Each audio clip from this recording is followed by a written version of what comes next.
जय श्री राधे राधे दोस्तों, आप सभी का आपके अपने YouTube चैनल अध्यात्म भक्ति में बहुत बहुत स्वागत है। आइए आज आप सब सुनेंगे श्रावण मास महात्म्य कथा में 18वें अध्याय की कथा। तो बोलिए प्रेम से भगवान भोलेनाथ की जय, माता पार्वती की जय, सर्व देवी देवताओं की जय।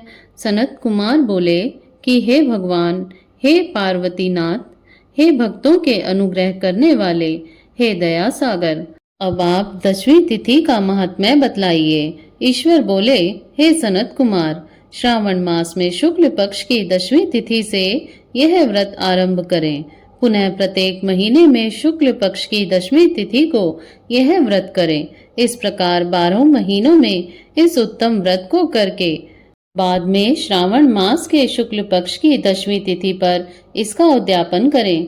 राज्य की इच्छा रखने वाले राजपुत्र, उत्तम कृषि के लिए कृषक, व्यवसाय के लिए वैश्य पुत्र, पुत्र प्राप्ति के लिए गर्भिणी स्त्री, धर्म अर्थ काम की सिद्धि के लिए सामान्य जन, श्रेष्ठ वर की अभिलाषा रखने वाली कन्या, यज्ञ करने की कामना वाले ब्राह्मण श्रेष्ठ, आरोग्य के लिए रोगी और दीर्घकालिक पति के परदेश रहने पर उसके आने के लिए पत्नी, इन सबको तथा इसके अतिरिक्त अन्य लोगों को भी इस 10वीं व्रत को करना चाहिए। जिस कारण जिसे कष्ट हो तब उसके निवारण हेतु उस मनुष्य को यह व्रत करना चाहिए।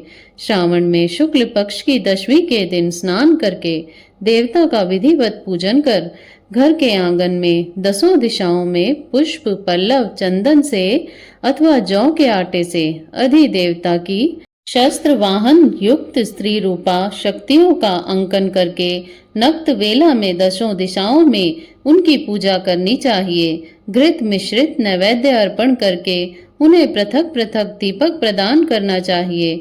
उस समय जो फल उपलब्ध हो वह भी चढ़ाना चाहिए। इसके बाद अपने कार्य की सिद्धि के लिए इस प्रकार प्रार्थना करनी चाहिए, हे दिग्देवता, मेरी आशाएं पूर्ण हो और मेरे मनोरथ सिद्ध हों। आप लोगों की कृपा से सदा कल्याण हो। इस प्रकार विधिवत पूजन करके ब्राह्मण को दक्षिणा देनी चाहिए। हे मुनि श्रेष्ठ, इसी क्रम में प्रत्येक महीने में 10वीं तिथि का व्रत सदा करना चाहिए और 1 वर्ष तक करने के अनंतर उद्यापन करना चाहिए। अब पूजन की विधि कही जाती है। सुवर्ण तथा चांदी अथवा आटे से ही 10 दिशाओं को बनाएं। उसके बाद स्नान करके भली भांति वस्त्राभूषण से अलंकृत होकर बंधु बांधवों के साथ भक्तिपूर्ण मन से 10 दिग देवताओं का पूजन करना चाहिए। घर के आंगन में क्रम से इन मंत्रों के द्वारा दिग देवताओं को स्थापित करें। इस भवन में स्वामी और देवताओं तथा दानवों से नमस्कार किए जाने वाले इंद्र आपके ही समीप रहते हैं।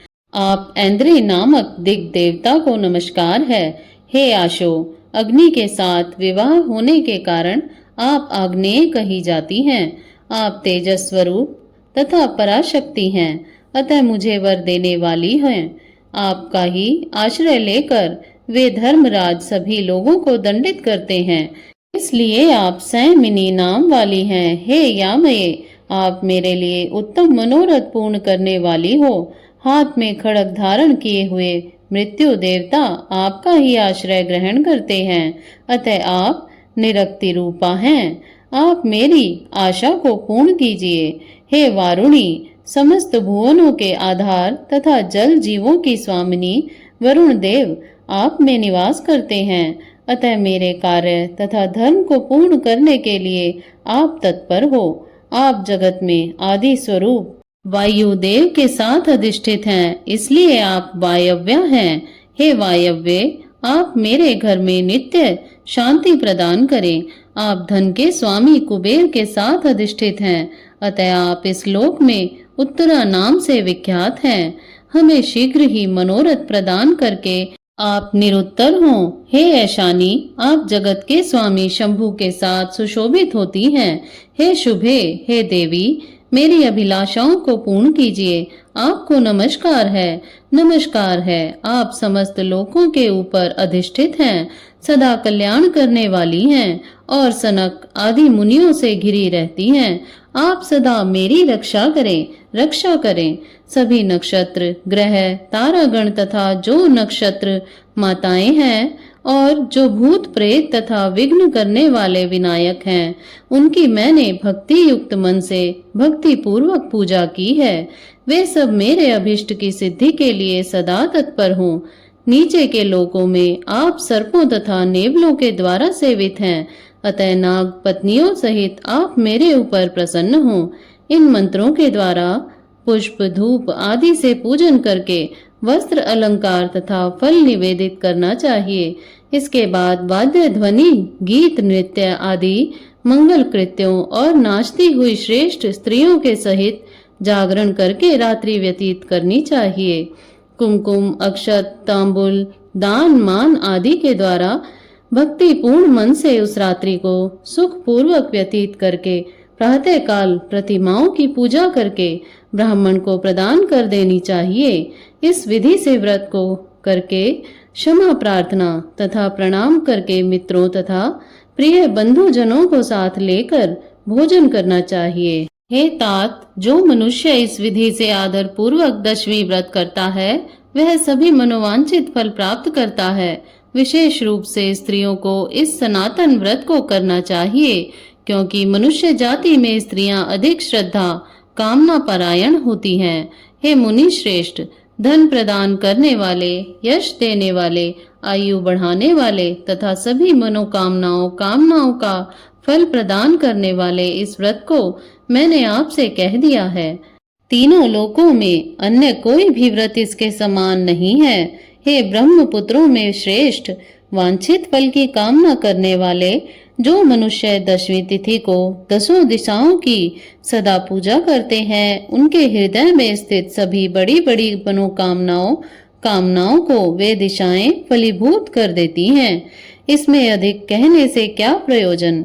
हे सनत कुमार, यह व्रत मोक्षदायक है, इसमें संदेह नहीं करना चाहिए। इस व्रत के समान ना कोई व्रत है और ना तो होगा। इसी प्रकार श्री स्कंद पुराण के अंतर्गत ईश्वर सनत कुमार संवाद में श्रावण मास महात्म्य में आशा दशमी व्रत कथन नामक 18वां अध्याय पूर्ण हुआ। तो बोलिए प्रेम से भगवान भोलेनाथ की जय, माता पार्वती की जय, सर्व देवी देवताओं की जय। इसी प्रकार से ज्ञानवर्धक जानकारियां प्राप्त करते रहने के लिए, व्रत पूजा आदि के बारे में जानने के लिए तथा कथा को श्रवण करने के लिए यदि आप चैनल पर पहली बार आए हैं तो चैनल को सब्सक्राइब कर लें, ताकि आने वाली वीडियो की नोटिफिकेशन आपको समय से मिलती रहे। वीडियो को लाइक करें, शेयर करें। सुखी रहें, स्वस्थ रहें। जय श्री राधे राधे। धन्यवाद।